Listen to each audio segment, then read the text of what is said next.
Yep, yep. Welcome back to Hack Attack, the show where the man with the bat can't find us here. Please do not hurt us, Game Freak. I'm Aurum, and today we're going to be doing a little bit of hacking in Pokemon Sun and Moon, and woo, you'll be in for a good time. We've been taking our time with this video, and we know, but I think it's worth it for such weird hacks. This will be a short and sweet video, but we'll know you'll enjoy it. So strap on to your flying Sharpedo and let us soar right into these hacks.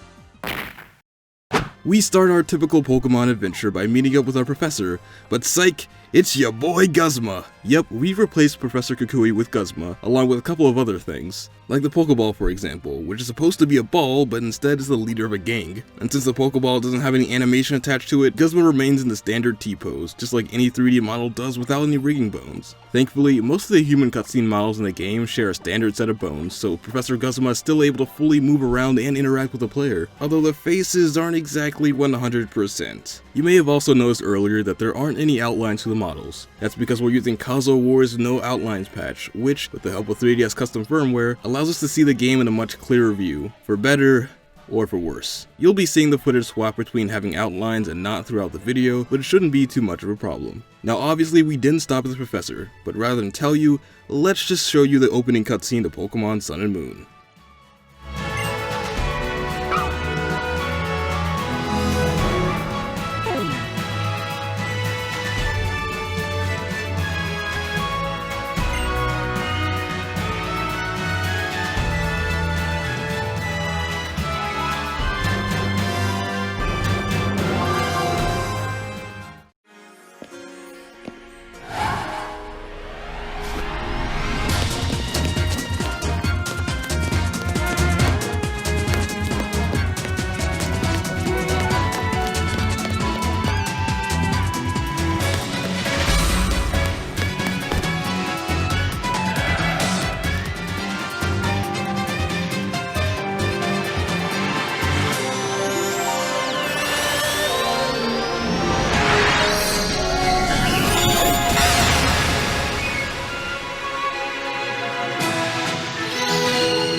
Now in terms of models, unfortunately the only ones that could be replaced were those of the higher definition variety, so basically anything in the cutscenes. Most of the overworld models couldn't be replaced in the slightest, but one type managed to slip through the cracks and function correctly? Is this wrong? It's probably wrong. Yeah, so we can replace the ride Pokemon with any overworld model, but it seems like we can't actually move while it's like this. The player still has all their animations like when they ride Tauros or Sharpedo, but just not moving at all. Thankfully, this nightmare scenario only works whenever you replace the model with a non-ride Pokemon model. Swapping the ride Pokemon with each other allows the player to move around, but not exactly a Pokemon's model. The ride Pokemon just kinda slides around like it's being dragged along, and it's pretty entertaining. Even non-land-based ride Pokemon work, and wow, is it goofy watching Charizard and the player just kinda do whatever it is that they're doing. Charizard's been replaced over Stoutland, but you can still use the abilities of the Pokemon to search for hidden items.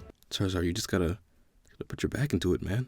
As per usual, this isn't the only swap we can do, as we can have a Tauros jet skiing along the water, and this one is a personal favorite. And not to leave out one of the best ride Pokemon swaps we have, it's the flying Sharpedo. Let's just go through this in slow motion. So what could vaguely be named Sharpedo flies in, and the player hitches a ride on this abomination which more resembles an airplane than an actual Pokemon, later just flying away. Sure. You feeling down, tired, or ill? Why not get refreshed with Pokemon Refresh? I don't think playing with fictional creatures actually helps any of these things, but it is the target of our next hack. Like at the beginning of the video, we can replace models with other ones. Now unfortunately, we can't really replace Pokemon at the time of this video, or at least it's not public information on how to do it. So instead, let's just replace the Pokebeans with Guzma, because why not? The game lags a lot when the Pokemon eats the beans, which is mostly because of the added vertices that the game has to render from the Guzma model, and overall, it's just weird. But I think we can go a little bit bigger than just a ride Pokemon and Guzma. And by bigger, I mean huge. Now this is sort of the same as before with the Guzma Overworld model swap, but instead of a small man, we're going to instead ride the legendary Pokemon Solgaleo. Except we can't really ride it because again, it's not a ride Pokemon. All we can really do is just kinda look at it. That model swap's all fine and well, but clearly we have one of the weaker legendaries. Obviously we should be using the real legendary, Bidoof. Yes, we've hacked in a buffed up Bidoof comparable to that of Arceus himself. She's a force to be reckoned with, so why not take her for a test drive? Ah yes, our first victim is a gumshoe, so let's slow it down to take a look at the carnage in action. Bidoof just flies off spinning wildly, which is pretty funny considering that this is definitely not a move meant for it. Afterwards, I think it's time to rip a hole in space with our godly Pokemon. Hyperspace Hole is Hoopa's signature move, but it seems to be even more fitting for Bidoof. Finally, we've hacked in a mysterious Z move, which just makes instant death. No fanfare or animation, just death. Bidoof is truly to be feared.